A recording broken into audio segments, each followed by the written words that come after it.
Okay, thank you. I'm going to call the meeting to order, but before we get to that item,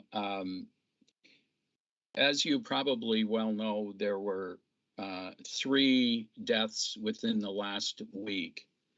One of which is the Queen, one of which was Andrew Hong, and he was the police officer shot and killed on Monday afternoon. And York Regional Police Constable Travis Gillespie, who died on Wednesday morning in a collision while en route to work. And I would ask all of us to partake in a moment of silence for these 3 persons.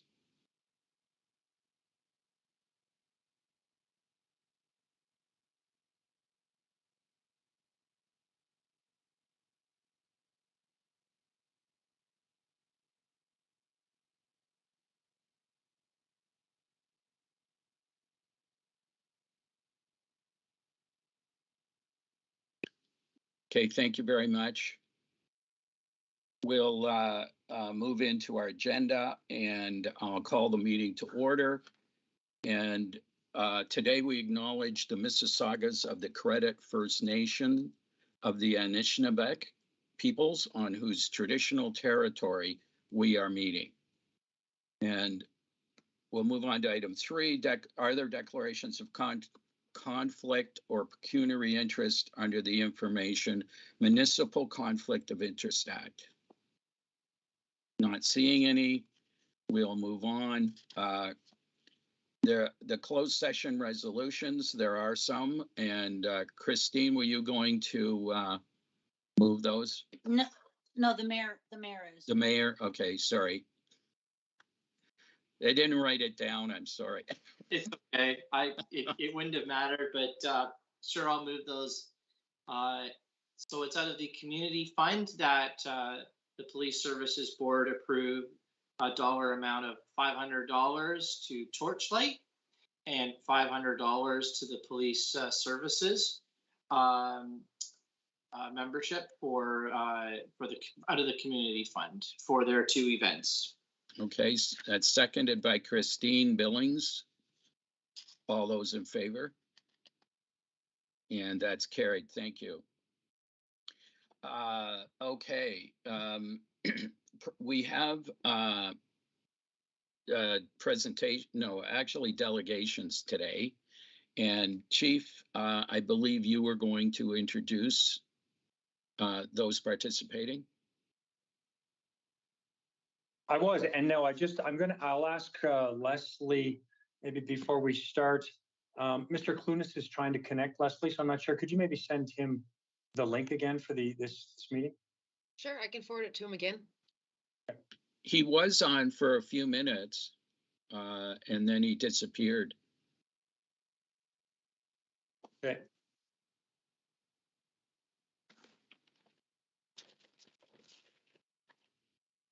Okay, well, I'll let Leslie, if you can chat with Mr. Clunas, I will, we're ready to introduce Connor, Mr. Chair? Yes. Okay. I know that I suspect we may have some questions in relation to the work in our downtown in the last little bit, but what I wanted to do is give Connor a chance. It's been almost a year now that Connor's been in the role, and Connor has spent a lot of time getting to know our downtown community, our residents, our visitors, and business owners. So I think what we're going to try to keep our presentation to relatively brief, and then have lots of time for direct questions from board members. So starting off, sorry, Mr. Chair, I just lost everybody's screen on my, starting off, I wanted to, in year to date, Connor's team has had approximately 500 documented contacts with the community. Now that could be community meetings, that could be meeting with businesses, that could just be proactive patrols in our downtown. And Connor, I just wanted to give you a chance, in addition to obviously the hundreds of contacts you have, and while obviously they're their role is engagement and being with our downtown community. I think the number is probably around 300 charges that Connor's teams laid in a variety of situations.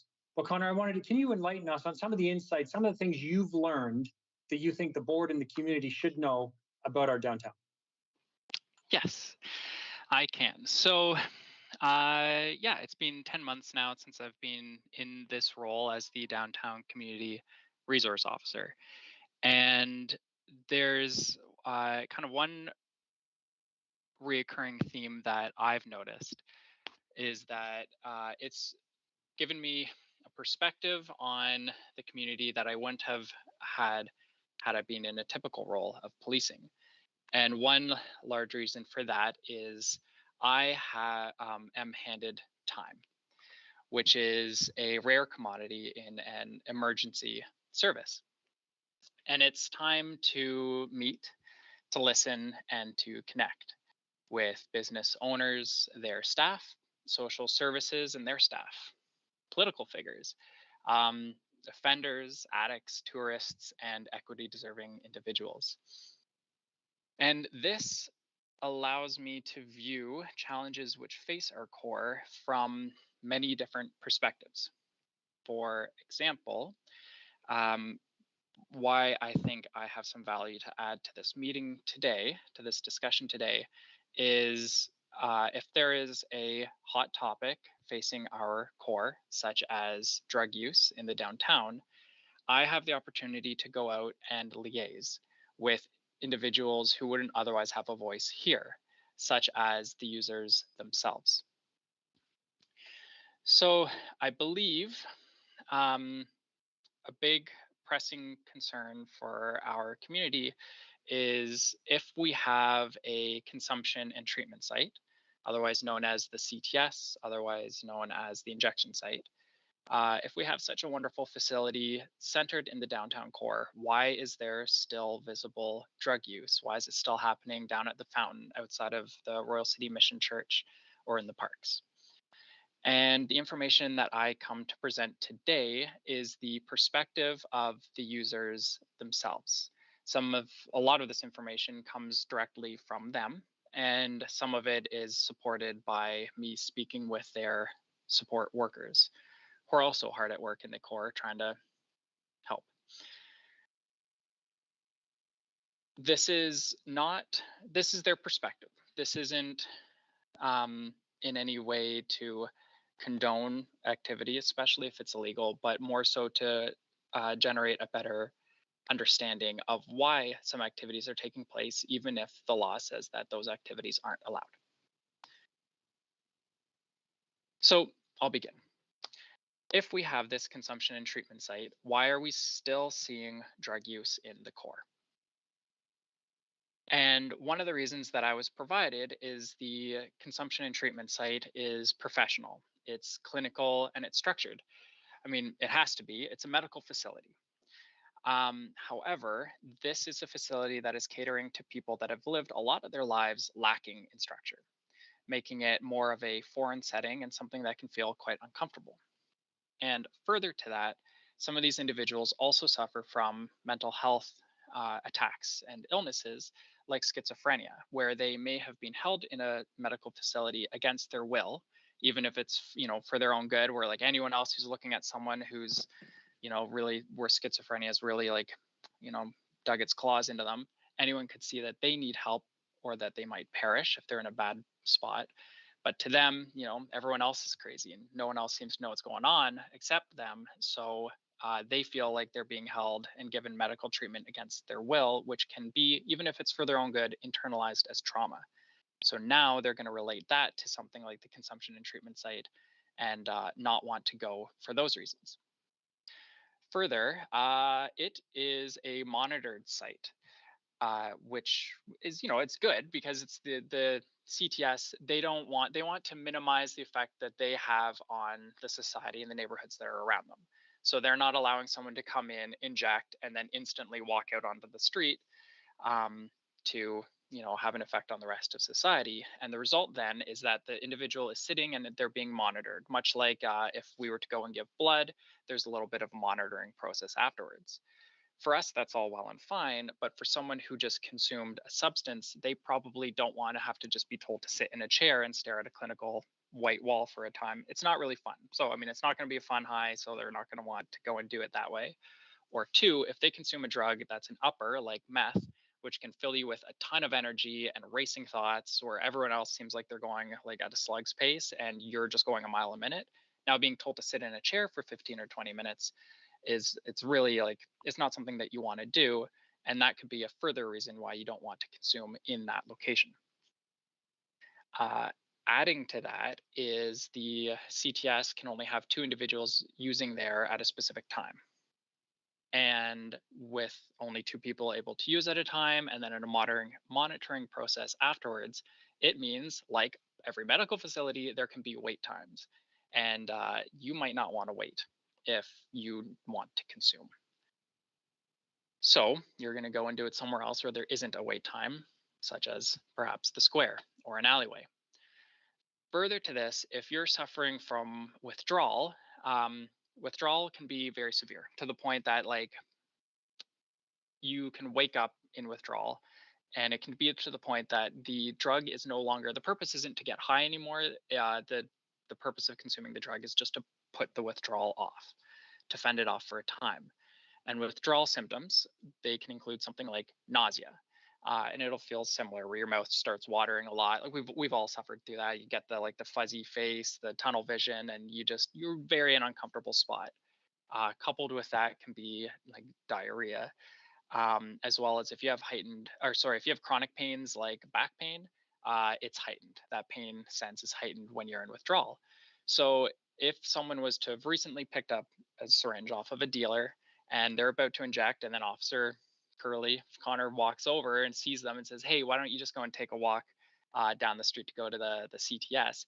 And they feel like they're about to soil themselves, and they're looking down Wyndham Street at a bunch of well-dressed individuals walking to work or back from work or busying themselves about, and they feel like they're going to make it halfway down the street before they have a really embarrassing incident. That's one more reason that they might say, "No, I don't want to. I don't even think I can make it there," let alone you get there and you have a 60-minute wait. They're probably going to decide it's not worth it. I've got to go and inject somewhere else. Then I was also told that you can't bring in a bunch of bikes or bags into the CTS because it would just become a staging place. People would leave without picking up their belongings, and then the CTS is somewhat responsible for that property. So they have to just have a policy that you can't bring bikes or bags in there. But if you're homeless and you'll see them, they'll have the garbage bag with all their worldly belongings in it, and they're pushing their bike towards the CTS, and then they're told you got to leave those outside.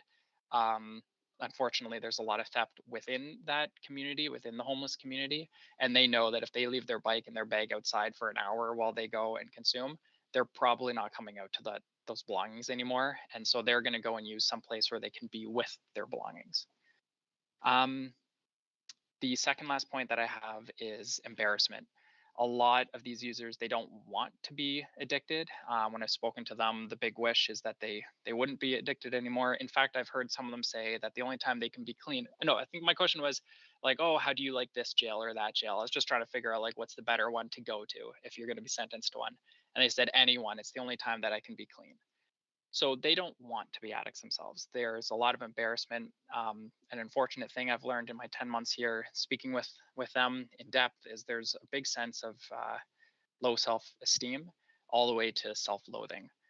And so if you're walking into the CTS, it's obvious what you're doing. And this is, I mean, the entrance to the CTS, it's on the main drag right at a big busy intersection where there's a lot of stopped traffic.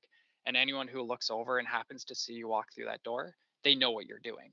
There's no hiding from it, and your secret's out. I've had a worker who was working near the CTS. They told me that they ended up seeing a user going into the CTS who they knew from high school. And when the user saw them, immediately apologized for being a user and then said, "Please don't tell anyone else from high school." So there is a lot of embarrassment. There can be a lot of embarrassment around it. In fact, there is for most. So if they walk into the CTS, there's no anonymity, there's no vagueness as to why they're there. Whereas if you walk into the library and you go to their bathroom to use at the library, and you happen to bump into an old high school friend as you're walking into the library, there's a lot more reasons you can come up with for why you're walking in there. Finally, the final point that I have, though I'm sure there's dozens more, these were just the only ones I was able to kind of go and grab in my time preparing for this meeting today, is because of smoking laws in Canada, you can't smoke your drugs in the CTS. And the two main methods of consuming drugs is through injection and through smoking. Smoking can be seen as a safer way to consume. And in fact, even within the user's community, using needles is seen as dirty. So some will prefer, or maybe you're just squeamish around needles like myself, and you don't, the thought of even injecting yourself makes you squeamish, so you'd rather smoke. Whatever the reason, if your way of consuming is through inhalation, there is nowhere for you to go. So you will use out in public because there's no other option. So, I mean, that's all I've got prepared right now ahead of time. I guess if there's further questions, I'm opening it up to y'all. Okay. Well, and thank you, Connor. And I think sorry, Mr. Chair. I see the mayor has a question. Sorry, Mr. Mayor, yes? Well, it's up to you, Mr. Chair. Connor said if you have any questions, I'm available. I put up my hand, but I didn't know the chief was about to say something. So if the chief needs to go, by all means, that's fine. I can wait for my question. It's up to you, Mr. Chair. Oh, well, why don't we have maybe the chief go? He might answer your question and what he's going to say. Okay. Well, and I think before we get to questions, I thought I wanted to give Greg and Brad an opportunity as well, and then we can have a holistic thought, if you're okay with it, Mr. Mayor, and then you've heard a lot of perspectives. And I think what Connor really highlights is that for our downtown community, for our most vulnerable, it's really important that we remember that these are vulnerable members of our community who are like, they're our brothers and sisters, our sons and daughters, and we really have to look at a holistic health, seek to understand, not judge approach when we're trying to support members of our community. Greg, do you have any thoughts? Now, Greg McDonald, so Greg's in charge of Connor's team, all of our crows, a lot of our community-focused resources. Greg, do you have anything you want to add or any observations you've learned in the almost year that you've been in your role? Yeah, there's a couple of things that I've noticed, and your camera's okay. There you go. Yeah, there I think I'm on now. So I know I've met a few of you before, and thanks for letting me come in and say a few words. One of the things that Connor and I have talked about, and in speaking with some of our workers downtown, is about the human dignity piece of everything. Most of our users don't want to be confronted by shopkeepers downtown, and they're a bit embarrassed. They would prefer to be someplace less conspicuous. Something we've talked about a few times is the fact that years ago we moved the drop-in center out of the downtown core to kind of decentralize where people were congregating. And that drop-in center, unfortunately, over on Gordon Street, over the COVID years, was forced to adapt and change the way they provided services, which has left us with the drop-in center that used to have kind of a daytime place for people to go. They had showers there for people to use. They had wet internet access for people, and they actually have a somewhat private area in behind it where people could just hang out, which wasn't in the square. And now that resource has had to change how they provide service, and so they become a nighttime shelter. And so people can go there. So the resources that are there already that aren't being used are commercial kitchen, washrooms, showers, and their hours now are 8 o'clock at night until 8 o'clock in the morning. So one of the things that came up earlier here was a talk about having shower facilities, right? Basic human needs. One of the concerns that we struggle with downtown, and the mayor has seen these complaints, people bathing in the fountain downtown, where we're actually cleaning it now regularly because people are bathing there. Well, the question is, where's their opportunity to have a shower and get clean? And The Stepping Stone, which is now the drop-in center, has changed to being the Stepping Stone. They do have shower facilities for clients, but they can only be utilized between 8 o'clock at night and 8 o'clock in the morning. So when people go into the Stepping Stone at night, they basically get their name on a list for when they can use the showers. So they potentially could go there. They have to line up at 7:30 to get in at 8.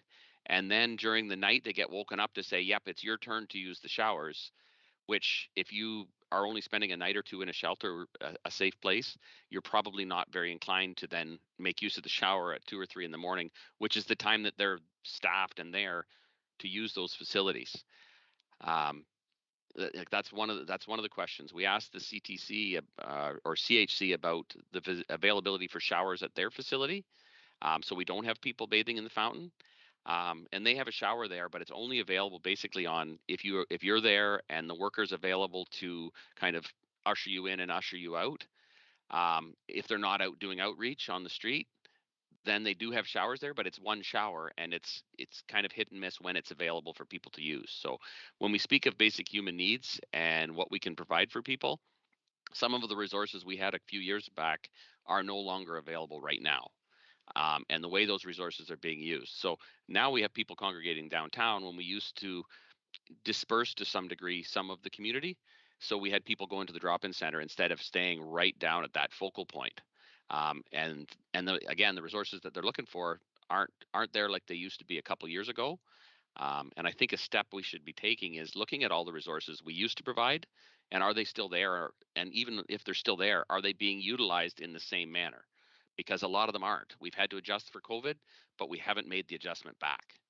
And those things in themselves, I think, will have a little bit of effect on how our community downtown and our homeless are being serviced.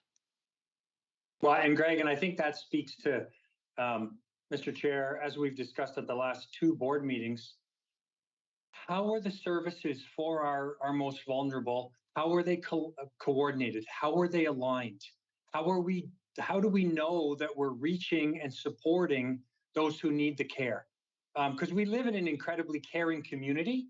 So how do we coordinate that and know that if you're going to get a good sleep 2 nights a week and you're getting woken up at 3 in the morning to say it's your time to take a shower, seems like there has to be a better way. So anyway, and I'm going to just thanks for that, Greg. I know, Mr. Mayor, you had a question. I see Mr. McSherry. I was going to let Brad Saint give a bit of so Brad's in charge of our drug unit, because I think it's important that we are all, we understand, and people have heard it said many times, substance use disorder, mental health, homelessness, these are not at their core policing issues.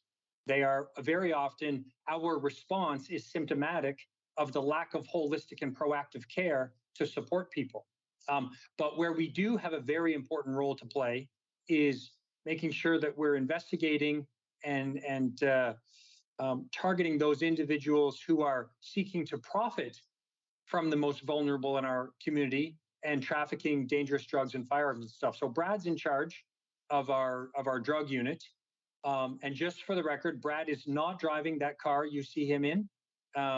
But Brad, do you want to give us, and thanks for, Brad's on his way back from a meeting. So thanks for making yourself available, Brad. Maybe give us a summary of kind of the work that you and your team have been doing. For sure. Thanks for having me. I'm going to talk a little bit about how we are mainly investigating drug traffickers. Now we do, as a police service, also lay possession charges. Most of the time that will happen when, you know, a uniformed patrol officer inadvertently maybe finds some controlled substances such as fentanyl, cocaine, meth during an arrest and a search. So you know, we are still laying them, but we're laying fewer and fewer charges year over year. And each simple possession charge, is actually reviewed by a regional Crown Attorney, and they provide a directive to our local Crown Attorney on how to proceed. So last year there was 153 possession charges laid, and I'm told approximately 15 to 20% of those charges end up being either withdrawn. 15 or 20% end up being prosecuted. The rest are withdrawn. Some of the circumstances, though, that they may decide to prosecute would include any conduct that kind of poses a risk to children. So if there are children involved in any way, say, for example, if they're seized from a residence where there's children living there, this could be an opportunity that the person is charged and then able to seek some court-ordered drug counseling. So they'll proceed in that manner. Possessing the drug in relation to motor vehicles, so impaired operation or dangerous driving. If there's a possession charge in relation to a jail setting, they may proceed. And if it's in the public's interest to proceed, so for example, if a police officer is charged, they'll most definitely proceed. But the role of my unit is to investigate and arrest those that are bringing controlled substances into Guelph. And over the past 3 years, the Guelph Police Service as a whole has seized over 4,300 grams of fentanyl. So to put that into perspective, that number represents approximately 200,000 doses on the street. So any one of those doses could be fatal, and our officers are responding to overdoses almost on a daily occurrence. An example of a drug trafficking investigation that we completed was last year. We conducted a 9-month undercover investigation, and it was called Project Bull. This investigation was made possible through some support and funding that we were able to receive from the Government of Ontario. And we liaised and worked with multiple police services, including Toronto, York, Woodstock, and Waterloo Regional Police. So it was an investigation into a group of individuals in Guelph and the Greater Toronto area that were trafficking fentanyl, cocaine, and crystal meth. The investigation ended up leading to the seizure of over $500,000 in controlled substances, including 2 kilograms of fentanyl. There was also $15,000 in cash that we seized, as well as 4 loaded guns, and 3 of which were handguns. At the conclusion of the project, we ended up arresting and charging 11 people with 125 drug trafficking and criminal charges. So in contrast to the kind of 15 to 20% of the possession charges that are prosecuted, all drug trafficking charges are looked through a lens of prosecution and jail time by our federal crime. And we are seeing the stuff used to traffic fentanyl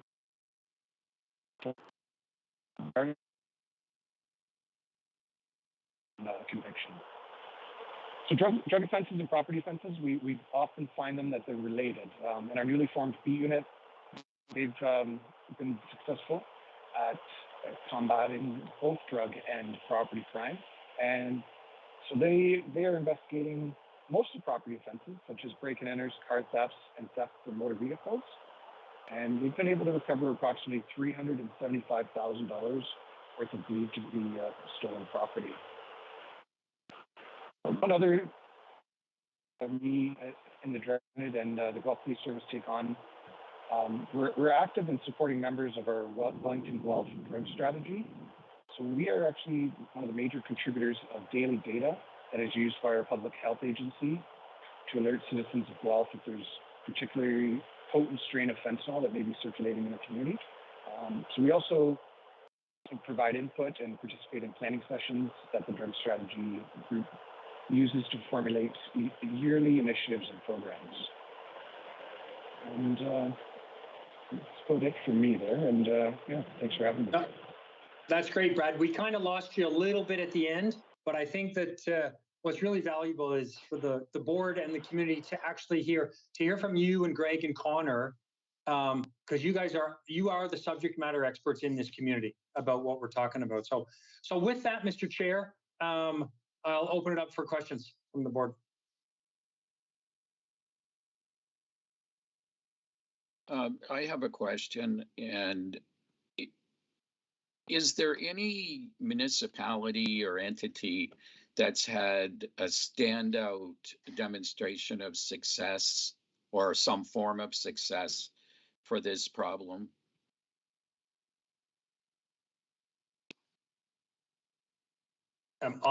Connor, are you aware of any kind of precedents that we should be following? I know a lot of communities are struggling with similar things, and everyone's working hard individually. Yes. So this, I've heard that we are very successful, and that we tend to be a community which other nearby cities reach out to try and see how we're doing things right.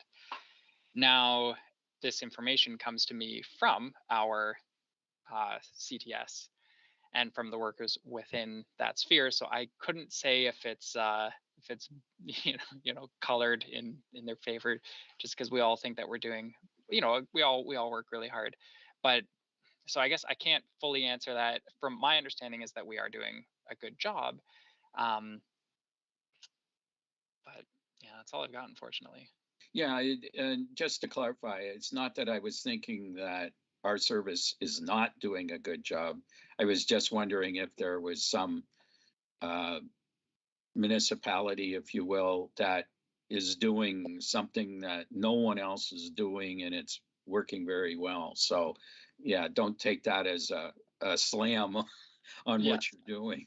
No. Oh, and sorry, I didn't know if you were talking about services in the police service or services when like the social services, like the consumption treatment site. It could be either. Either. Yeah. I think I've heard a lot. I've personally had two different police services come and contact us, like I think Sudbury and Peel, about our Welcoming Streets initiative, because they were trying to look at ways to kind of meet business needs, because I think like homeless and businesses are kind of causing friction with each other in a lot of different cities. So those two specifically have reached out to me to ask how we're addressing it. And when I talk about how the Guelph Police are helping to fund the Welcoming Streets initiative, they all seem to latch onto that a lot and are very interested in it. But that's, personally the only thing that I can say for sure is working. That other cities are interested in. And I've also heard from some social service workers that other cities, and their specific example was Kitchener, where there are a lot of encampments coming up, is that those communities are much more siloed in their efforts, where we have a lot of meetings where we talk and try and hash things out together, and I'm able to get answers like today, like, so what is the user's perspective on this? Because like I can go and ask and try and like build rapport with some users, and it's difficult just because the uniform creates a barrier no matter how nice of a person you are. But because I'm able to have those meetings with these peer support workers, I'm able to get a lot more information than I normally would have, and vice versa, and I'm able to support them in their endeavors. So they've said that though they live in cities like Kitchener, they feel that Guelph, with its cooperative heart, is able to tackle these better than most. So my personal view, from what I've heard from people and what I see out on the streets, and my own personal opinion, is we are doing a great job. But I absolutely will keep my ear to the ground, and if I hear of any like great solution or new initiative that anyone else is trying, I'll be sure to bring it up to the board.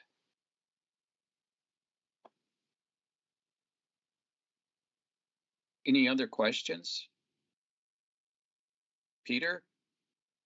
Thank you, Mr. Chair, and through you, Connor, you've mentioned that you have the practical, objections or barriers that people have to using the safe consumption site. What percentage of the population in play would you say is using this consumption site, and what percentage is it that are not being able to, finding for these variety of reasons that you've cited, are not taking advantage of those facilities? Right. Unfortunately, that stat I couldn't hand out to you, but I can in the future if you'd invite me back a second time, or I can pass it through someone to provide to you in the future. Would you have even an anecdotal? Like, we're not going to hold you to the stat, but I think perhaps through Mr. Chair to Mr. McSherry, Peter, are you looking for more of like just an idea versus an actual something, a sourceable number? Yeah, I think I would be happy just to have a rough sense, Yeah. Okay. So then if I was to give a rough sense, yeah, I'd say it's a 50-50 split. And it even seems to be 50-50 based on individuals. Today I'll use it, tomorrow I won't. Today I feel great, and tomorrow, I don't know, I feel paranoid, and any clinician is going to set me up for another stay in the Homewood. And I think a lot of that 50-50 split also for me comes from, it's about a 50-50 split of who injects versus who smokes. Okay. Thank you. Mr. Mayor, did you have a question? Thank you, and through you, Mr. Chair. So thank you for the presentation, everybody. And I guess I'm just gonna come at this with a few questions here, because it sounds to me like the presentation today is more about what you're doing on the social services side. You're connecting with people like community policing should be. You're hearing stories. You're beginning to understand some of the strifes that people are experiencing with themselves or with the other agencies that they're trying to intersect with, and those stories are a perspective. You mentioned, I wrote down here that you wanted to make sure that the user's perspective was kind of brought to the table, and you accomplished that today. I want to say thank you to that.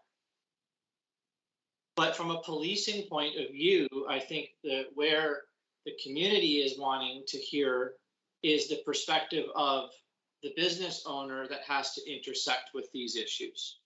The perspective of a Guelphite coming down to go banking or buy a hot dog from Moe's Hot Dog, or visiting the other stores downtown. The perspective of a tourist that is coming to our city.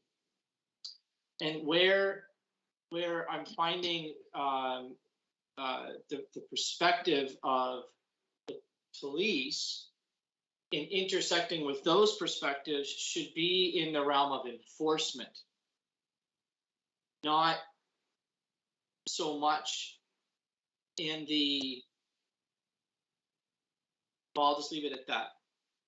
So where I think I wanting to understand as a board member, and I'm asking these questions out of a position of trying to understand, but I'm also a little bit asking them on behalf of the community as well.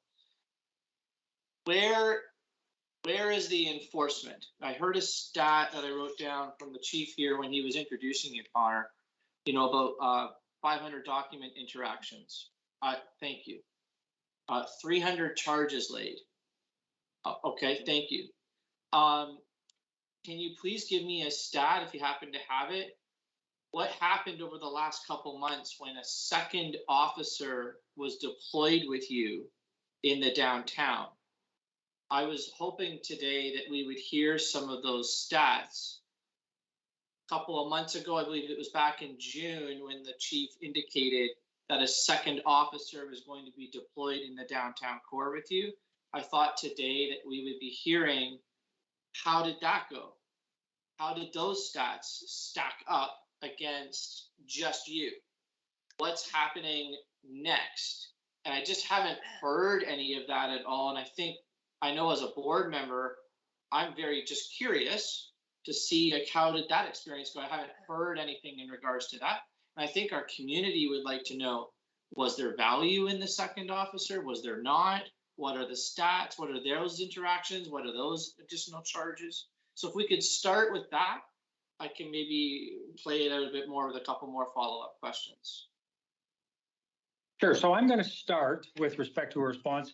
And I'll come to Connor in a second with respect to the impact having extra resources. And obviously, Daryl, if you have any thoughts, just let us know. But so first and foremost, the pragmatic reality of enforcement. So the traditional thought that people have with respect to enforcement, if there is a theme through you, Mr. Chair, to Mr. Mayor, the information we're providing today is to try to give our community a holistic understanding of the why, and of the why this is happening. So all the situations and the variables that are leading to your question with respect to enforcement, some of the enforcement realities we have right now and I know it's in the board package that everybody has. So Brad alluded to the Crown's direction with respect to prosecuting for possession, if people are in possession or using drugs who have substance abuse disorder or something like that.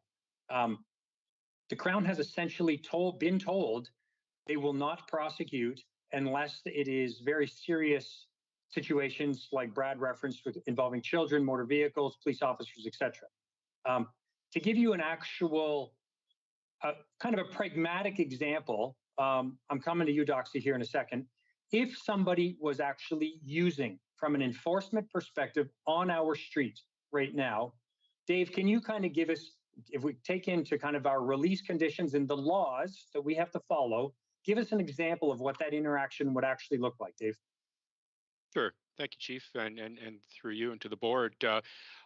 Several things changed, and I'll take you back to December of 2019 when there was a fairly significant update to the criminal code. And that update came to us through the implementation of Bill C-75. C-75 was groundbreaking legislation, I guess, that directed the police to, when dealing with individuals, when arresting individuals, we would consider release as our first and foremost choice. And within that release was to be considered with the least onerous conditions to be placed upon them. So fast forward to our encounters with open use in the downtown core. When we talk about simple possession and the direction through the Crown Attorney's Office, when we encounter those, when we encounter individuals in our downtown core anywhere throughout the city of Guelph for the offense of simple possession, that individual could clearly be arrested, but most certainly would be released by guidance of the legislation of Bill C-75 on an undertaking with least onerous conditions that often, by direction of the court, would not likely include conditions against the possession, consumption, or use, because most of those individuals are suffering from addictions and illness that lead them to those use, and the courts don't prosecute those matters. So, and I'll just to further kind of take that one step further. Last year, so the top three things that contributed to the crime severity index that I'm going to talk about later in my chief's update. But in 2021, the three things that contributed most to Guelph's overall crime severity index was break and enters, fraud, and theft under $5,000. So break and enter and theft under 500,000, I would suggest to you, are very, they're linked to those struggling with a substance abuse disorder. Those are seeking behavior to then be able to stop the suffering. So it's, and I'm not trying to talk around your question, Mr. Mayor, about enforcement, but like the 300 charges that Connor's team has laid, that's being done within a pragmatic reality right now that we have as far as conditions, release conditions imposed, prosecution decisions being made by the Crown. Both of those variables are not within our control. So it's that it's probably a less traditional view of enforcement that our community is used to, because this is the world that the landscape that we find ourselves in. Can I just ask as a follow-up then? And by the way, I just want you to know you're explaining yourself well for me anyways. I appreciate the information. So so it would be unfair for me then, because this is what I wanted to say. So I'm going to tell you what I wanted to say, but based on the answer, I think it would be unfair. So you tell me if I'm wrong. The police will often do a blitz on seatbelts, a blitz on loud mufflers, a blitz on cell phone use in their cars, or a blitz on open alcohol during homecoming week or whatever, right? Or urinating in public. That also happens during homecoming. We have these dedicated blitzes that happen on law and order type of issues within our community. Because those examples I just gave sort of fall under different categories under the criminal code or things like that compared to Bill 75. it's almost unfair for me to say an example like, well, can the mayor just go to St. George's Square and have open alcohol every day, and to try to compare that to people who are in addictions crisis. So it's not the same sort of behavioral issue, because I'm choosing without an addiction to go and have open alcohol in St. George's Square, where those who have an addiction, that's where your enforcement as police officers is very difficult, because Bill 75, which falls under something different, that latitude is so much different than the examples I gave to try to compare. Would that be right? Yeah, and I also then we also get into the discussion, and we could have a very long discussion about like there are people who will remind you that decriminalization is not legalization. So if you say, for example, have a beer, you could be issued a provincial offenses notice versus a criminal offense and a criminal conviction and a criminal record. So, but Daryl, do you want to? Yeah. You got any thoughts on here? Because you're probably better than I on that one. If I could just say it one more time though, I guess I'm not looking into the criminal code and paragraph this and section C that. What I'm trying to get at is the enforcement theme. Police will enforce cell phone use in a car and enforce a loud muffler, but it seems like there's no enforcement on open drug use in the downtown. But the way I'm being explained to now is because Bill 75 has a degree of oversight over that type of enforcement, which makes it not a comparable thing that I'm trying to make the case for. Am I correct on the enforcement side on that? Daryl, you want to take that? You are correct. Criminal offense, more tragic consequences as a result of that, and decisions were made by other agencies that basically dictated to us, do not lay these charges unless the serious circumstances are laid out, just like Sergeant Saint laid out. So we've gravitated away from that. There's no sense in us charging somebody, wasting paper, time, putting them in the court system, and then to have a crown attorney say, well, it shouldn't be here. So we have learned through the legislation that path is not efficient for us to resolve the problem. Your liquor ticket example, let's say, we won't say it was the mayor downtown having open beer, but let's say it's a student and that charge gets laid and the ticket goes out. Well, it's a provincial offense. It gets paid in a different avenue. There's no record, in like a criminal record. You're going to be able to cross a border still. The impact is not the same. Yeah, okay, thank you. Again, I was just trying to say the overall theme of enforcement issues. So that's what I'm trying to get at there. Okay. And then, so could I get an answer though about like the degree of difference between Connor working downtown on his own compared to two officers over the last couple of months? Like, where's the feedback on that? So there is no doubt that the more resources we have in our downtown, the more we can support our downtown, just like every other area. Connor, do you want to touch on it? But like, that's the theme, Mr. Mayor. The bandwidth issue is like Greg has 3 crows. Greg could probably use 10 crows to support this city. Connor, am I capturing the essence? Any thoughts? Yeah, no, exactly that. So, I mean, it's not gonna surprise you, Mr. Mayor, that like, yes, with the added help that I had downtown, that it was noted and it was noticed.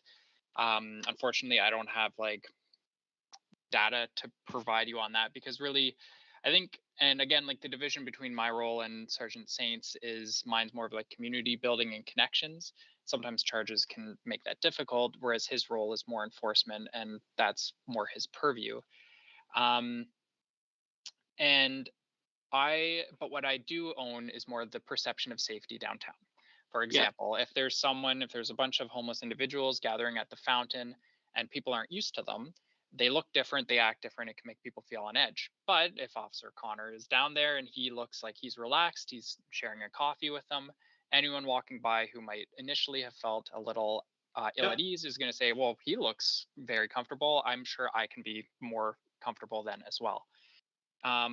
And I will notice that if I'm sitting on the benches at the fountain and I'm chatting with the individuals there, I see a lot more families come up with their kids to play with the fountain rather than if I'm not there or if I'm just down the street, I don't see as many families stopping.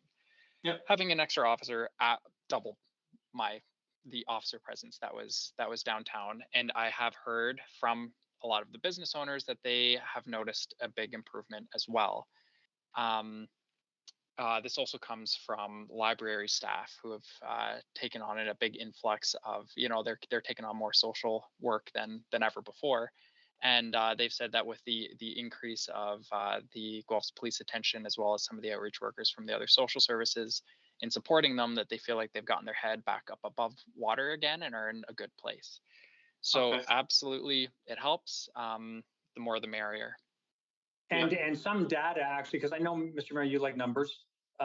Like last year, 2021 to 22, there were 123 documented community contacts. Year to date, there's been 332. Okay. Year to date, proactive patrols, 168.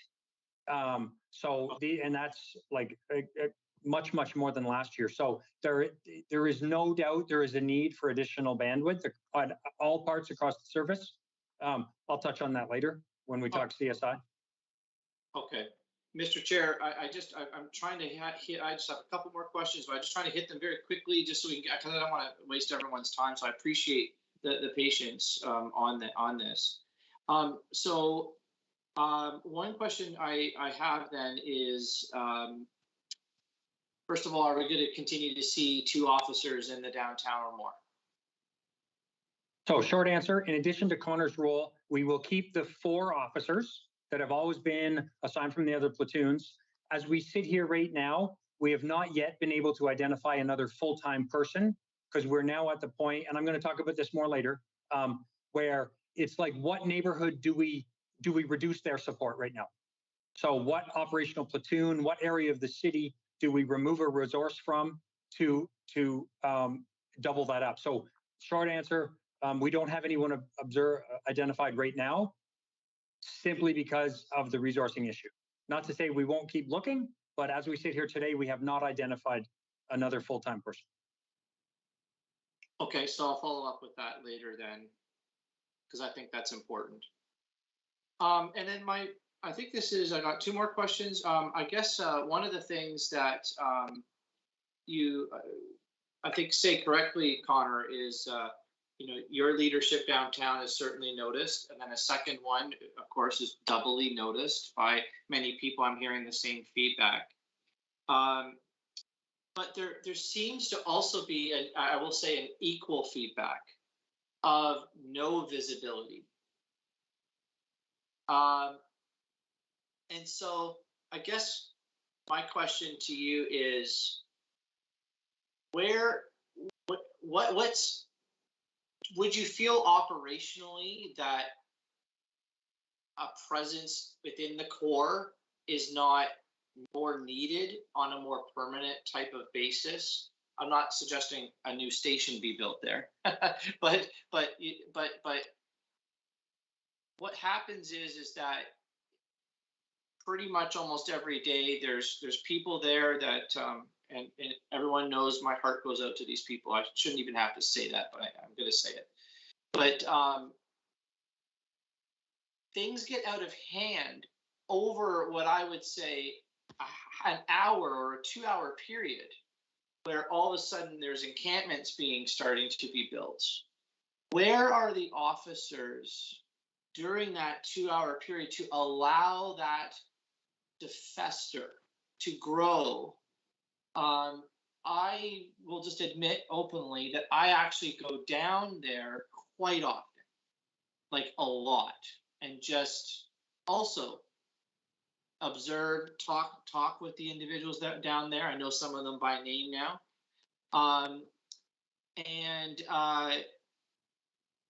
Whole living rooms are being set up. Where are you to stop that over a period of time where it's just growing and growing and growing? So, and that's where I think we have to have the holistic discussion as a city, as a collective, whether it be us or by law, or clearly, can we rethink how we're doing it? For example, can bylaw support? I know we've had discussions about bylaw supports people if there's kind of the removal of effects and things like that. Yep. Many of these things are wellness issues. I know it's not been done. Are there opportunities for GWEMS or GFD or us together as a collective? And again, that's the symptoms. I think the greatest role that we have is that what we're trying to do today is give information with respect to what we're talking about are the symptoms. So Greg mentioned, people have nowhere to be during the day. If you have nowhere to bathe during the day, should we be surprised that we have people like maybe using the fountain? If we have a plethora of our services to support our most vulnerable, that we as a community made a choice to put those services in the downtown, should we be surprised that the folks who rely on those services are coming to the downtown? So I would almost maybe try to change the calculus on the discussion to be like, how can we use this information to give people the supports they need so we're not worried about being downtown at between 10 and 2 versus how can we give folks the dignity and the space and time they need so that we have a more permanent solution? And again, I'm not trying to not answer, but I'm trying to move forward in a way that we build a better tomorrow and stop focusing on what cops on the street tomorrow, if you know what I mean. No, and you know that I subscribe to everything that you just stated there. All I'm trying to state is that with 2 officers over the last couple of months, as much as there's an equal feedback of, yes, we've seen some presence, there's the other side who says we still have not seen some. I just wanted to make sure that that was stated, just so everyone knows. I also think that the Strategic Advisory Committee that's been approved by council will probably, which includes members here that can be intersecting with that group, are going to help as we move forward for the more holistic discussion, which I give 2 thumbs up on, absolutely. So and if there is a theme, sorry, I'll finish at the end, I'll let you go. No problem. I just do want to also restate something that I thought I heard you say, Chief, that I think you said something like, we have chosen as a city to allow these resources to be down there. I just want to be careful on that. The County of Wellington has their social services down there. The city did not choose that. The city does not choose charities to open up in our downtown. If a church is downtown and opens their door, or if Hope House opens their door, or if Chalmers United opens their door, those are great resources, but the city did not choose for that to happen in our downtown core. Those resources happen to be in our downtown core. I just want to make sure that that's clear. My last question then to you, Connor, is this: You're the one on the scene for 10 months. You're the one that's living and breathing this, and way better person, an expert than any of us probably here. No offense to anyone, but especially a more bigger expert than me. If you could leave me with this answer, what do you think we need to do to help? What you've been there, you're experiencing it. You're experiencing the social side. You're experiencing the enforcement side. What would you do if you could help with the situation? Give me your top 3 things. If you have 3 things, what would they be? And I know I didn't set you up for this, so good luck. Yeah, it's I'm going to mute because that was my last question. All right. Yeah. So, I mean, it's almost a Pandora's box that you've opened there. To say 3 things to help more. Yeah. I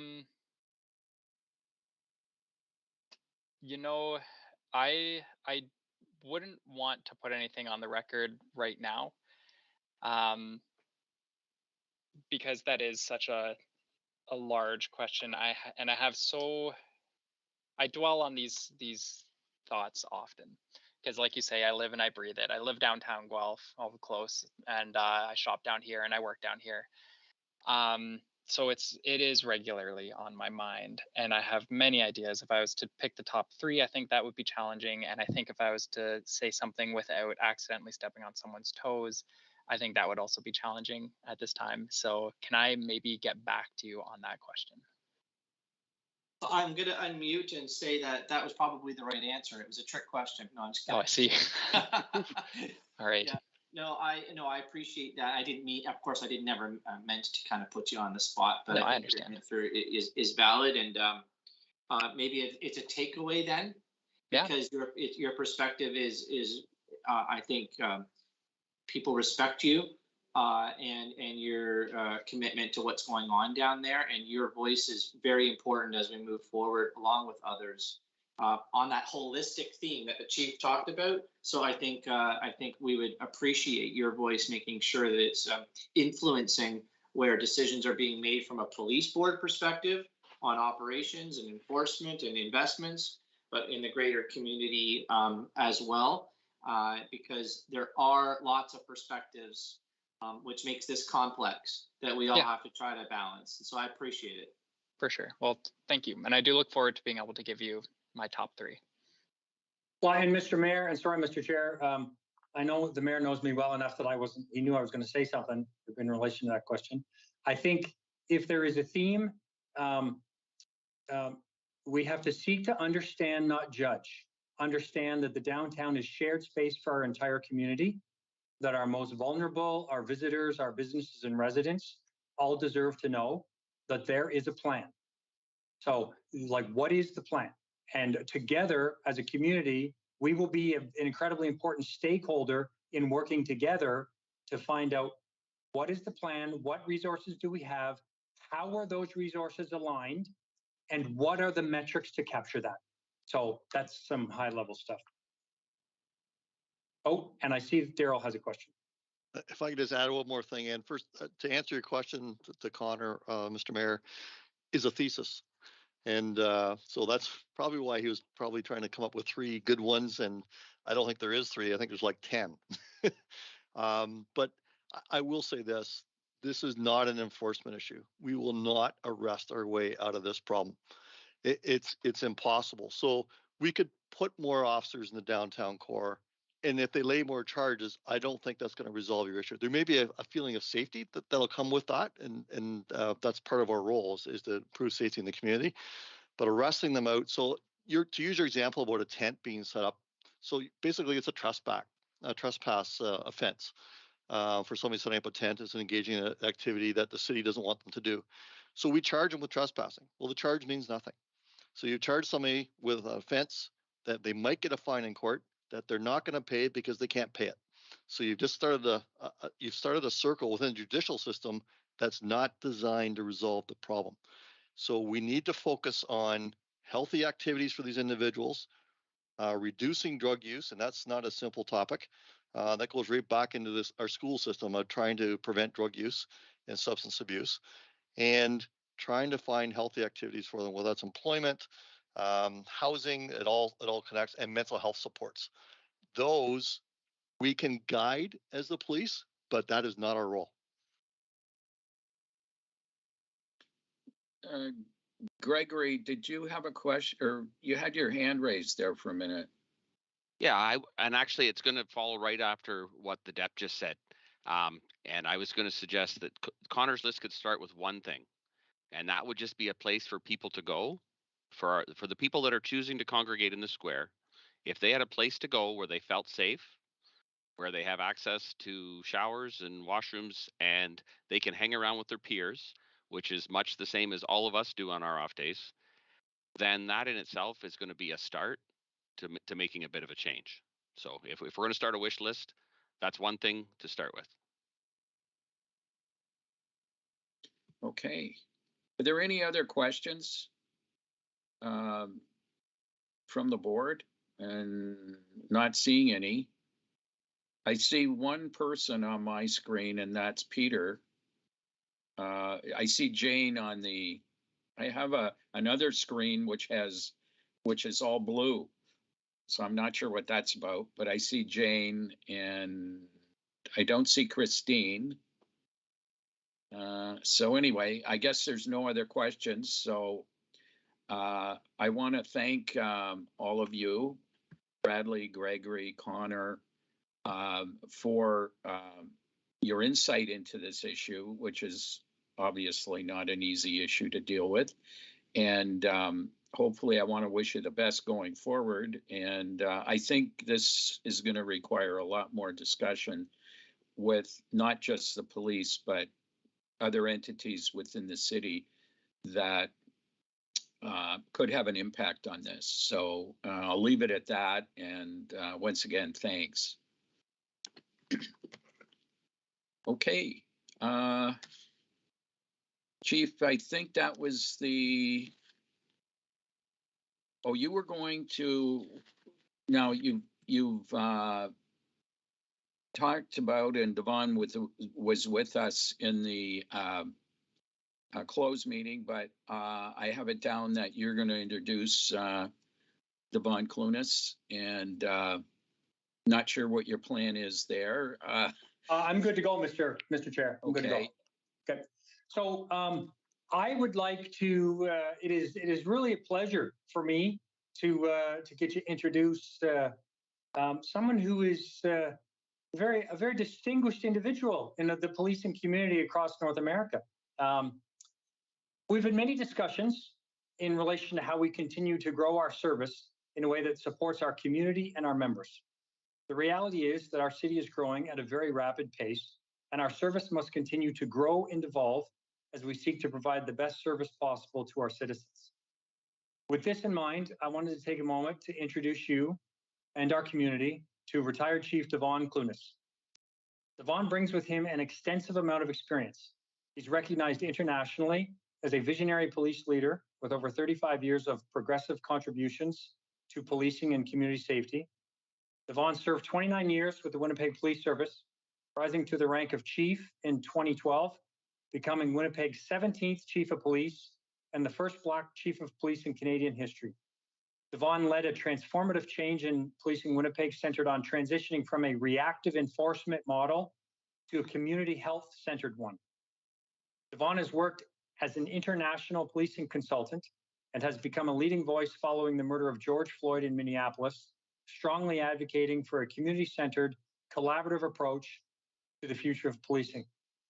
Devon's passion to help lead collaborative and transformative change in policing based on a clear understanding of the social and cultural dynamics at play led him to take on the role of Inspector General of Policing in Ontario, the first of its kind in Canada. From October 2020 to January 22, Devon led the establishment of the Inspectorate of Policing in Ontario. Under his leadership, the Inspectorate developed an operating model that promotes excellence, equity, and public confidence in policing by instituting a comprehensive relational framework as a leading international model in policing oversight. Having established the Inspectorate, Devon retired again in 2022 and returned to international consulting work, working to help build an understanding of the purpose and practices of policing in Canada and the United States. Devon has been president of the Manitoba Association of Chiefs of Police and was awarded the Lieutenant Governor's Award for the advancement of interreligious understanding in 2017. He has served on numerous boards, including the Canadian Police Knowledge Network, the Poverty Reduction Council of Winnipeg, the Bear Clan Patrol, University of Manitoba's Leadership Institute, and continues to work with law enforcement, businesses, and civilian groups across North America to advance community safety. In the coming months, our service and our community is very fortunate because we're going to be working with Devon in a number of key areas for our community. These include community engagement, leadership and executive development for our members, increased cultural understanding regarding equity, diversity, and inclusion, and the development of our next strategic plan for our community.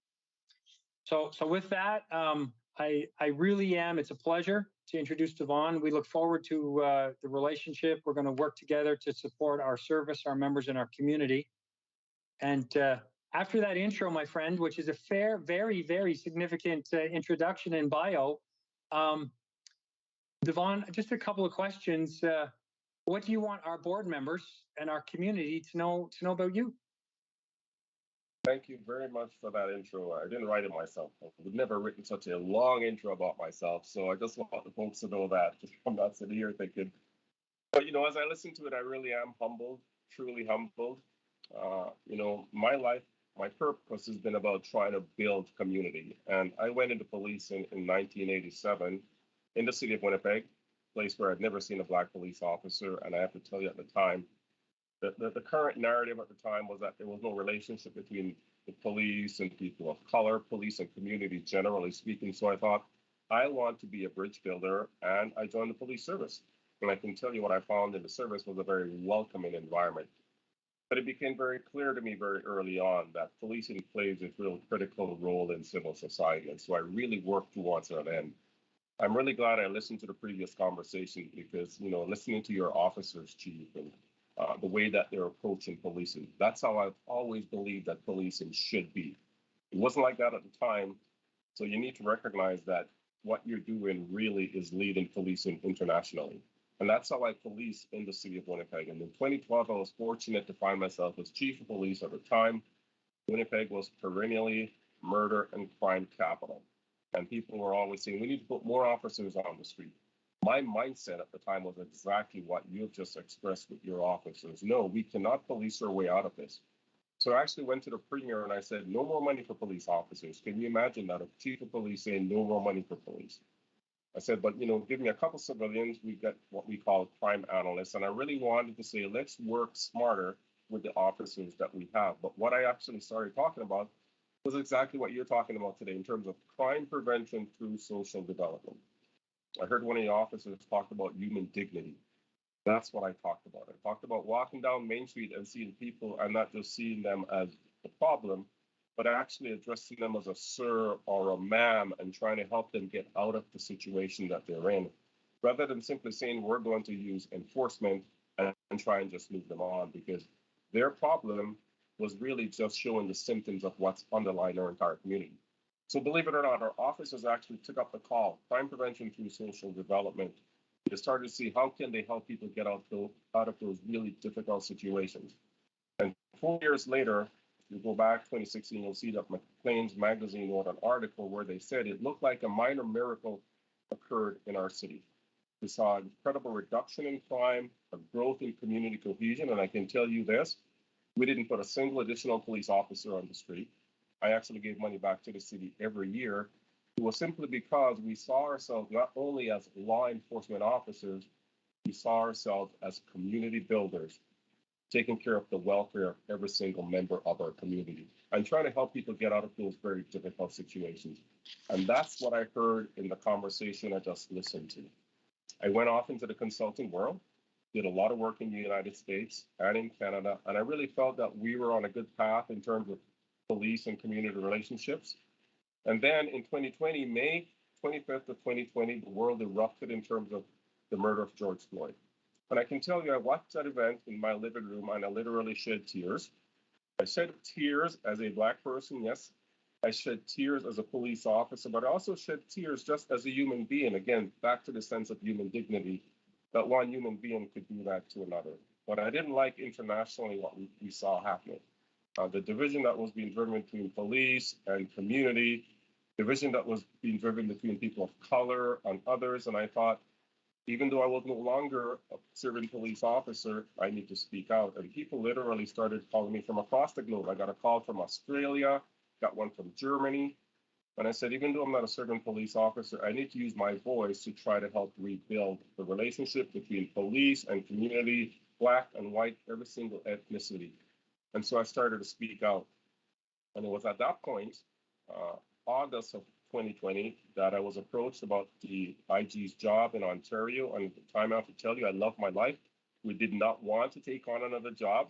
My wife was not happy about that, but I thought I need to use my experiences to help rebuild those relationships. And that's why I took on the role. And now, Chief, you talked about the vision of the inspectorate. I need to tell you clearly, if you look at the legislation at the time really talked more about an entity that was going to be the police of the police to ensure that they did right. And when I came in, I said very clearly, it's no different than what we're talking about here in terms of the community. More enforcement really is not the solution. So I said, let's shift the focus to what we currently have. It's pursuit of excellence in police, equity, building relationships. And I took the time to meet with every single chief on their command staff across the province, every single board. And I want the citizens of your city to know that when I met with your chief, I was absolutely blown away. And I work with chiefs all across North America. But I felt that he had the right mindset, a visionary leader who actually is speaking about the issues that I thought were really important way back in 2012 when I took over in Winnipeg, and the things that I really think are critical to move us forward collectively. And I decided that he's an individual that I really want to maintain a very strong relationship with. And so particularly when I decided now I was going to retire at the end of next year and stepping back into the international consulting world, I recognize that internationally, people need to have good examples to follow. We need to look at cities and chiefs and communities who are doing it well. And that's why we maintain this relationship. For me, this is not a business relationship. This is a friendship, because truly the passion that led me into policing continues to be the passion that drives me today. And the same way people can hold up a very negative example of the murder of George Floyd that it impacted the entire globe, I say that what we can do with your chief and your city is hold up an example of how to do it well, and we can still have that same global impact. So that's why I'm here.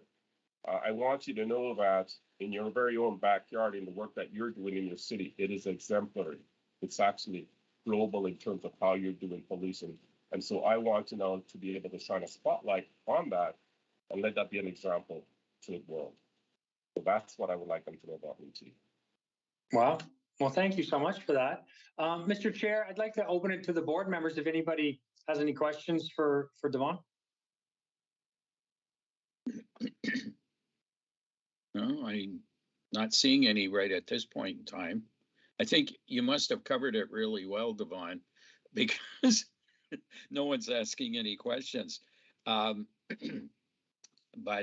yeah, I think what you're saying makes a lot of sense. And you know, there's a saying that if you've done what you've always done, then you're not going to make any changes, right? And I think that's what I'm getting.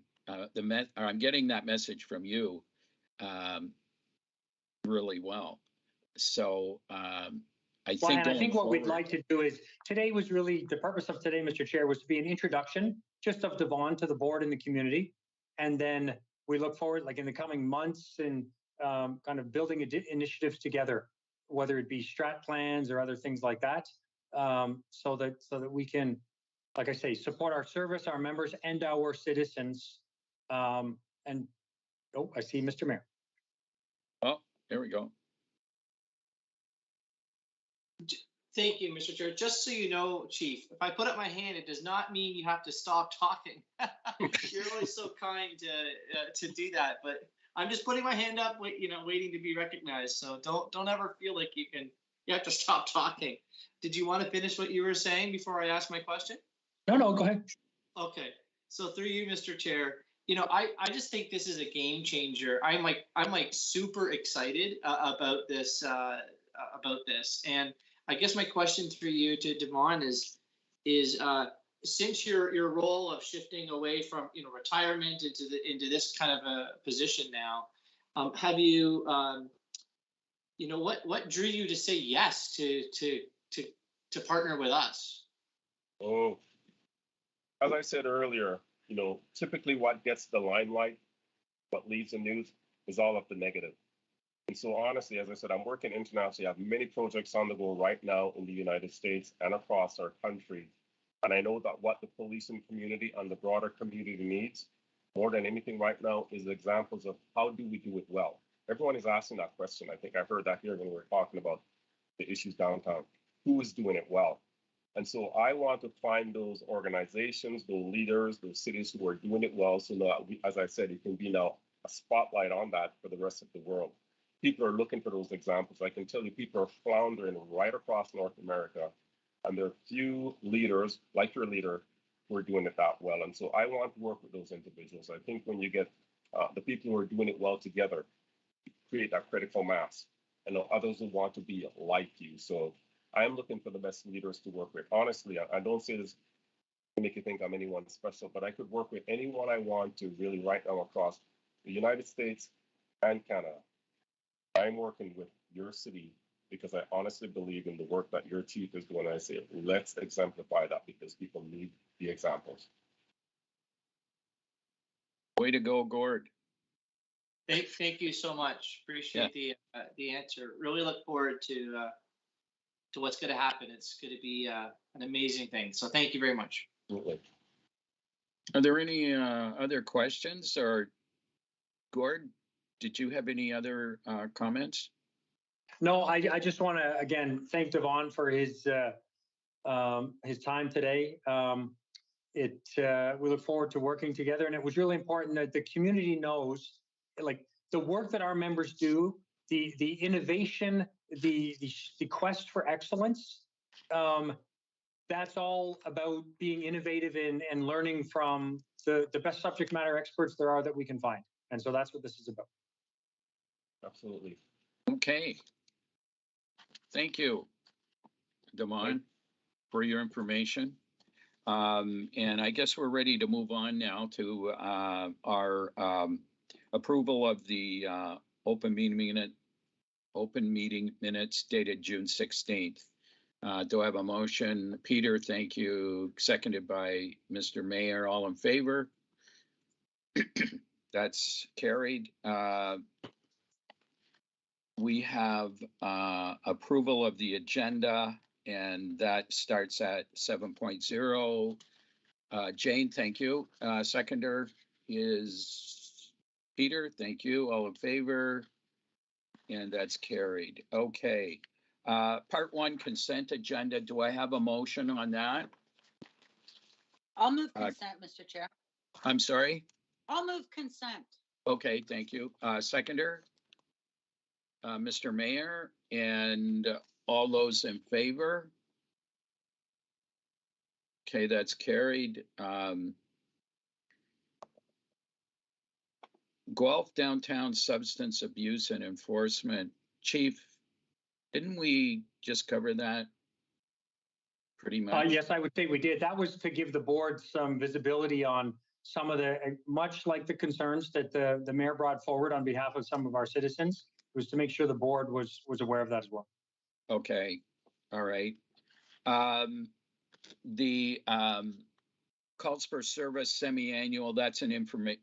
Oh, Christine? Mr. Chair, I know you're talking about calls for service semi-annual report, but on my agenda, maybe my agenda is incorrect, but that was under consent.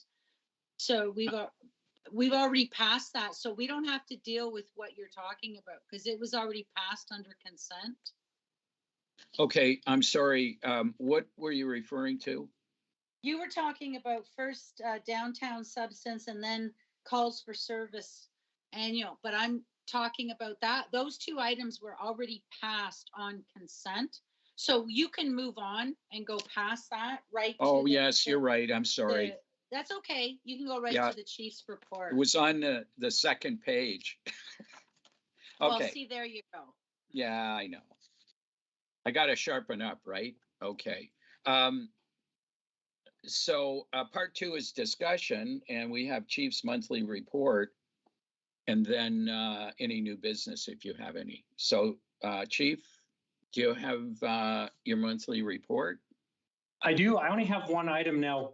I don't do this very often, so I'm going to share my screen and go through. I'm going to talk about our crime severity results because this is the first time, so just bear with me here for a second.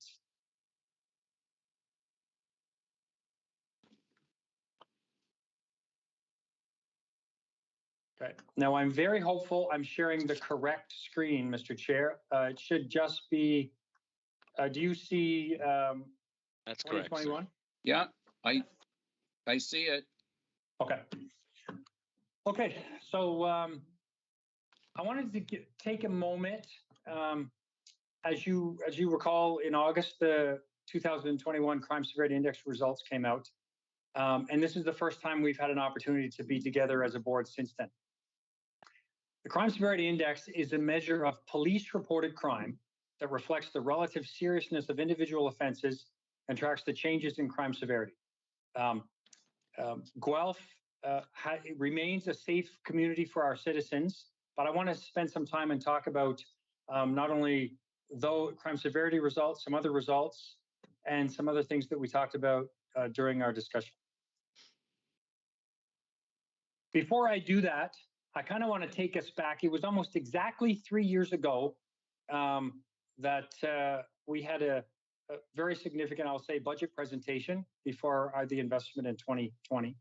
3 years ago, our community was in a position where we had reached record high call volumes, record high crime rates, record high crime severity, record high response times, and record high overtime.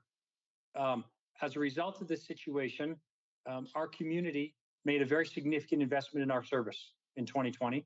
And that was because of the support of this board and our community.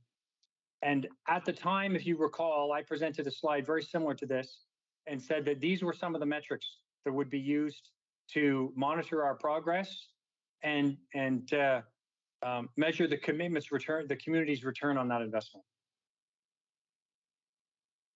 Overall, so I'll start with the crime severity index highlights. Overall, our crime severity index has trended down now for the third consecutive year.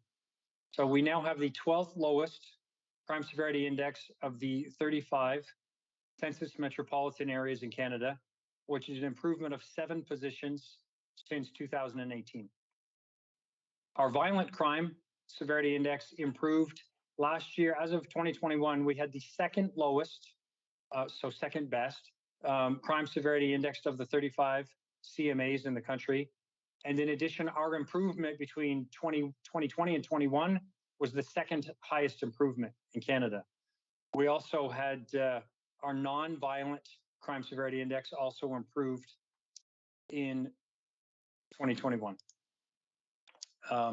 In addition to this, and we've talked about some of these things already, but in addition to those metrics, we've had a more than a twofold increase in our documented participation in community events last year. In the last couple of years since we made the investment, we've created our full-time diversity and community policing committees. We've created a full-time wellness coordinator position. We've created a full-time occupational health and safety coordinator and new teams, including our downtown resource officers, our break and enter, auto theft unit, and our media officer. So all of this has all occurred since the pandemic. I wanted to also touch on crime rates. So here you can see after many years of steady increases, our crime rates have now for 3 years in a row trended down. After many years of steady increases and where we'd reached kind of record high priority 1 response times in 2021, in 2021 saw the fastest priority 1 response time since 2014.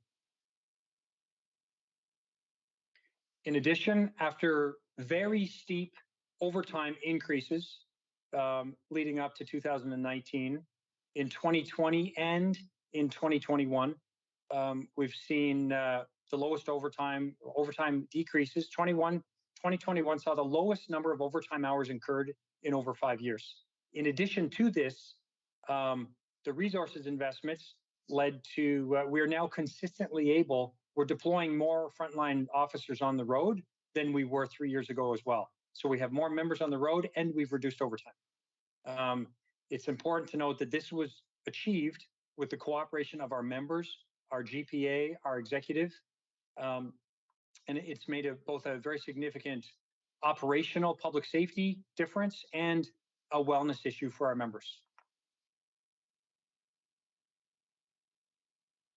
This gives you some indication of the progress made. So after many years, for many years, I think for all of our community, it was a point of pride. We were the safest community in Canada for many years. From 2013 to 2018, we went from 2nd to 19th out of 35 CMAs in the country. So now we've had 3 steady years of improvement, which has resulted in a safer community. We have faster priority 1 response times. We have lower overtime, and the trends. I used to say 1 data point does not a trend make. We now have 3 positive data points, and now it's important that we start looking at how do we learn from the progress made and continue the trend? I wanted to kind of overlay, just for the board's awareness, to give you an idea. This blue line, the blue line you see, is the growth of the community. We hover around probably slightly under 2% a year every year.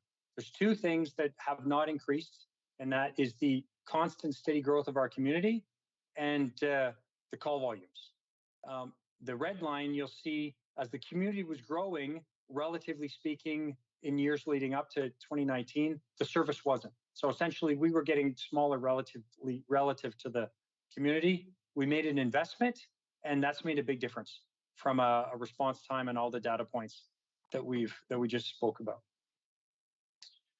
So that begs the question. I think it's great that we look at the progress we've made, but I think it's even more important that we talk about how do we continue these trends? How do we learn from this? We live in one of the fastest growing communities in the province, and probably one of the fastest in the country. We're designated as a community that's going to continue to grow. And how are we going to continue these trends to meet the needs of our community? So if we start looking around communities, we need to look at who's doing it well. You asked that, Mr. Chair, earlier. Who's doing it well with respect to supporting our most vulnerable? One community close to us who has, and I'm going to show you their graph here in a second, the City of Barrie. The City of Barrie has consistently maintained their position as one of the safest communities for over a decade in Canada. Chief Greenwood, their members and their board, I think, can be really proud of that.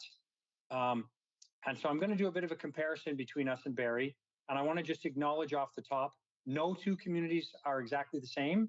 However, there are certainly some similarities between us and Barrie.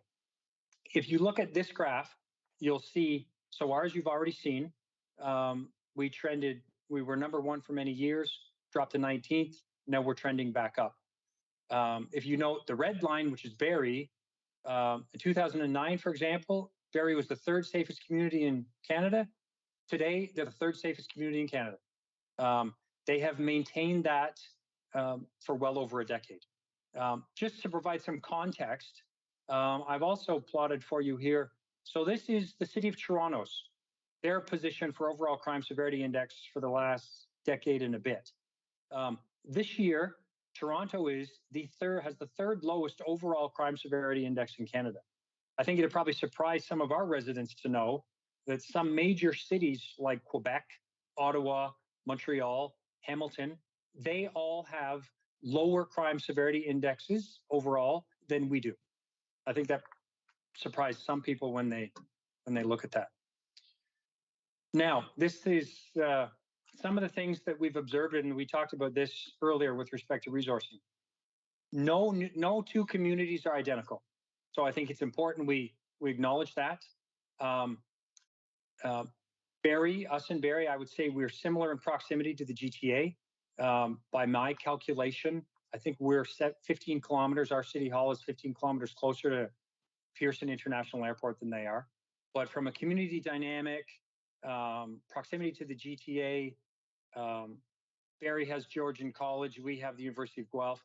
There are similarities. I know KPMG, who just did the city's service rationalization review, they use Barrie as a comparator to Guelph. What's important to note, the most recent census data indicates, according to the census, there's about a 4,000 population difference between us and Barrie. I think if we include our student population, very quickly we bridge that gap of 4,000. I also think it's important to note that the City of Barrie is growing, according to Census Canada, at we're growing at twice the rate they are. If you go back to the 2011 to 16 census, I think you'll find that trend was the same. We were growing at about twice the rate. So obviously, how do we learn from them? How do we understand what they're doing? We set out, I wanted to understand, what are their community investments? Not just policing holistically, how were they investing to achieve these results? And realistically, I think programs and services are certainly at least somewhat a function of investments. So what we tried to understand is, how do we actually do this? So I know many on council will be aware of this, but the Ontario Financial Information Return is a standardized way that communities report investments. So that we wanted to look at that and kind of parallel the two. If I go back the one slide before I go into this, I wanted to point out, we talk about resourcing and supporting our downtown and our neighborhoods. Last year, the city of Guelph had access to 41 fewer police resources than the city of Barrie. So that's 41 fewer people for our downtown. That's 41 fewer people to support road safety, our neighborhoods, all of our community resource officers. There's no other way for me to kind of explain some of the resourcing challenges we have. We literally have 41 fewer authorized resources than the city of Barrie as of last year. So if we get back to the FIR, trust me, Mr. Mayor, I am not going to go through all these line items, but I think it's important to know, to look at investment trends over the long term so we understand the trends. If we start to look at some of these, for anyone who wants to look at the FIR, it's publicly available, completely open source. Schedule 10 represents total revenues. So if we look at total revenues between 2009 and 21 inclusive, and the reason that time period's chosen is because that's the period of the CSI that we're looking at. The city of Guelph, we had 591 million more in total revenues. If we look at total operating expenditures, we had 656 million more in total operating expenses, while at the same time we invested 183 million less in policing. So that is the 41 resources. That's where these are the numbers. And so I'm just trying to, I think the community deserves to have the transparency of knowing where these numbers come from and that we're referencing. So that's why they're there. If we look holistically throughout the community, some of the other business lines, and so these are all contained in the Schedule 40 as far as the reporting. Health services, we invested 230 million more in health services. Social services, we invested 464 million more than Barrie. Social housing, 197 million more. Rec and culture, 8 million more. Planning and development, 31 million more. General government, 19 million more. If you look protection services overall, we invested just over $500 million less than Barrie. And again, I know no two communities are the same, but that's the data for that. And then transportation services, we invested 27 million more than Barrie. And environmental services, we invested 64 million less. So if we distill all of that down, as a community, we had 591 million and change more total revenues, 656 more total operating expenses, and 183 million less invested in policing. So it seems to be a trend. Now, what I did not want to do is just compare two communities. So we tried to understand more broadly throughout a greater number of communities what that investment looks like. So the BMA municipal study is completely, so this is accessible from the city's website, from the city's financial reports. And what we set out to do was try to compare how are we investing compared to all tier 1 municipalities between 100 and 500,000. So again, it's not a perfect analysis, but we're trying to get trends to understand some of the investment trends and then kind of the community and crime severity trends. If we look at these cities, so this group includes Guelph, Kingston, Chatham, London, Barrie, Brantford, Sudbury, Thunder Bay, and Windsor. So that's all the communities between 100 and 500,000, tier 1 municipalities. The BMA gives data based on current value assessment or per capita. I'm going to get to the per capita. The red line indicates the average amount all of those communities, those tier 1 municipalities, invested in each of the business areas noted. If we look at policing, we invested 30% below the average of those communities. If we look per capita in policing, we invested 6% below the average investment of those communities compared to other areas of the community where we invest at or above the average. So if we start to look at investment trends, I think it lends this graph. We now look at this graph in a different context, in the sense that there seems to be a relationship, or at least it gives us cause to wonder. We simply, the service, we just hadn't kept pace for those years that the city was growing. Now, I've talked a lot about data. I want to kind of make sure we understand future ready must include the ability to provide excellent service to our community in a way that is safe, healthy, and sustainable for our members. And so our members, as of today, have responded to over 185,000 calls since the pandemic started. The vast majority of that work, it is not virtual, it is not remote, it is in person, every day, day in, day out, serving our community in real life. And so I think as we talk about data and numbers, we need to realize that as we look to 2050, when we're designated to be 2,000 or 200 or more than 200,000 population, we need to proactively plan for that now, so we don't find ourselves where we were in 2019.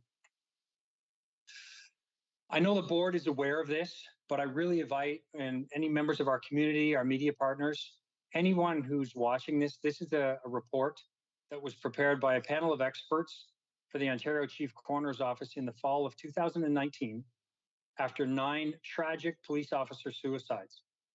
I believe the observations expressed in this report were very important when it was released, and have only grown in both importance and urgency after the 2 years we've all lived through, and the demands placed on our members and all emergency personnel, health professionals, etc.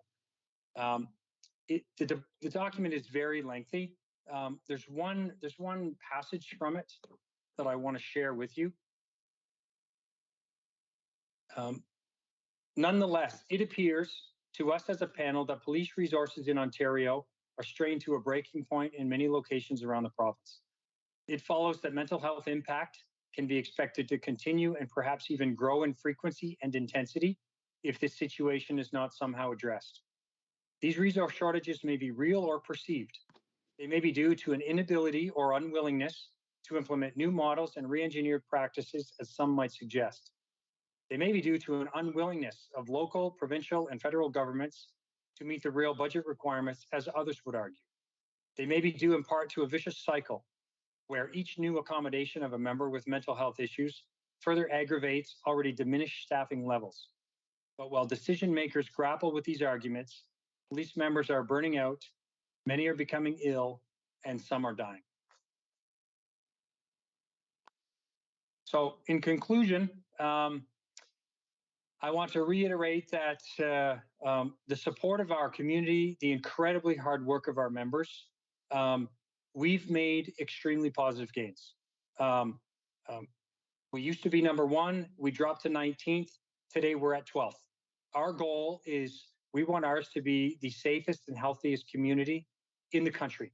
I can't guarantee we'll get to the safest, but I think we should strive for #1 and work together with our community to achieve that goal. We must continue to proactively invest in the safety of our community and the wellness of our members. And I truly believe that kind of the data that I've shown you here, I think the trends observed demonstrate what's possible when we invest and what's probable when we don't.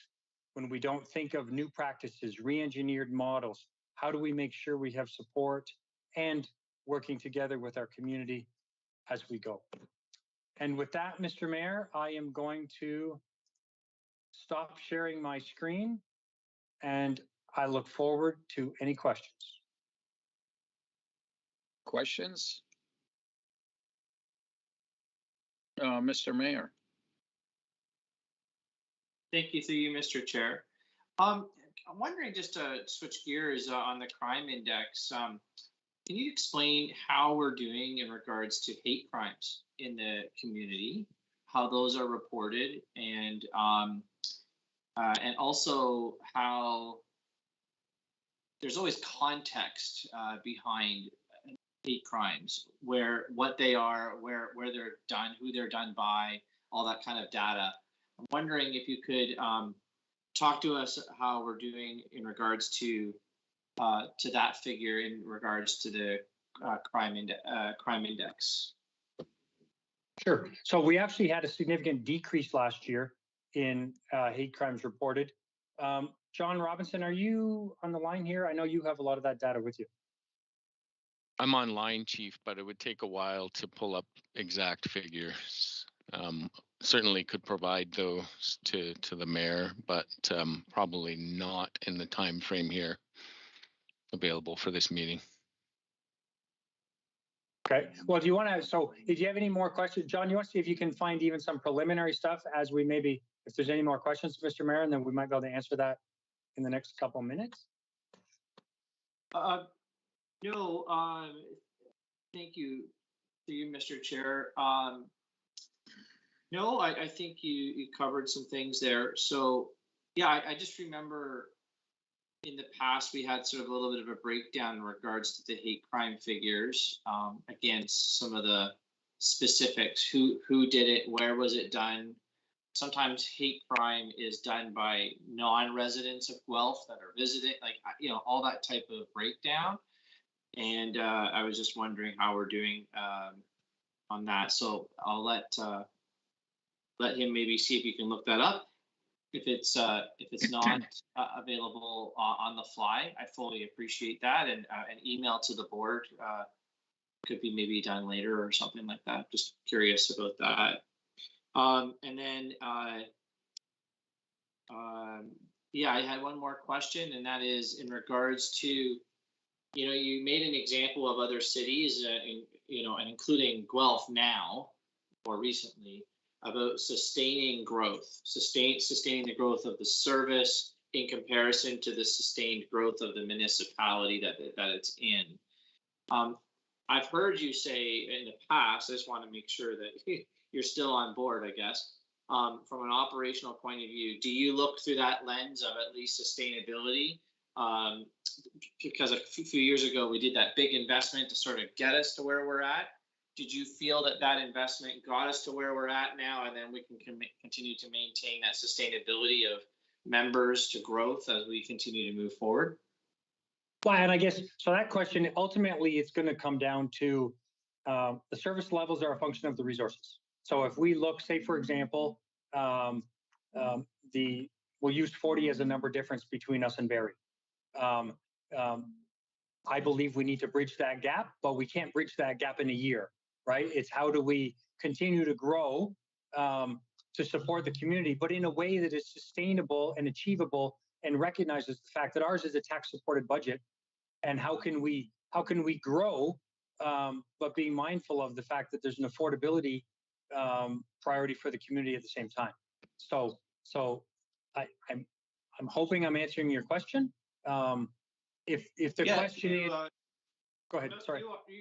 You have, and I appreciate you mentioning the affordability part too. We can't lose that, but I'm glad that you have that outlook of wanting to sustain, at a minimum, sustain where we've come, because obviously you can't deny there is correlation between investment made and then some of the response and results we're seeing today. I think I also appreciate early on where you mentioned not every community is the same. And so there is some apples and oranges here between Guelph and Barrie as an example. They may have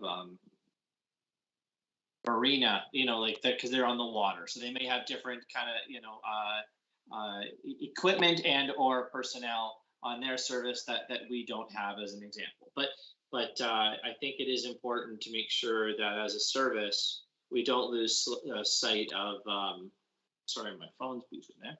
We don't lose sight of at least a minimum sustainability of our in correlation to our growth. So Thank you very much. Any other questions, comments? No? Okay. Then I guess we're ready to move along. Oh, sorry, Chief, is that it for your report, or do you have something else? No, that's it. I just think I wanted to share the metrics with the community because I really want the community to know that we take seriously our responsibility to have metrics and to be able to demonstrate how we are using their funds and how we are trying to use them in a very effective way that we can then show them they made a big investment in us, and we're trying to make sure they know we take not only the responsibility to provide public safety services seriously, but to demonstrate to them how we're doing that. So that's the point of all the metrics. Okay. Mr. Chair, may I Yes. just interrupt for just to follow up? Yeah. While the chief and I were conversing on the previous question, there was an ask, I think it was John, to see if he could pull up something. And then I said, well, if he can't, he can email. Where are we on that? Did he actually have the chance to find some data on the hate crime severity, or is that something that's going to come back to us later? I don't care. I just wouldn't mind knowing. John? That will have to be a follow-up piece. Okay. Regrettably, yeah. Okay, thank you. Okay. Is there any new business from the board? I'm not seeing any. The information items, and I'll make a reminder here. The next open meeting will be the same date as the next closed meeting, which would be October 27th, 2022. Not what it says in your agenda as October 20th. If you recall, we voted on that in the closed meeting. So just a reminder there. And I now entertain a motion to adjourn. Christine, seconded by the mayor, all in favor. And that's carried. Oh, did you just got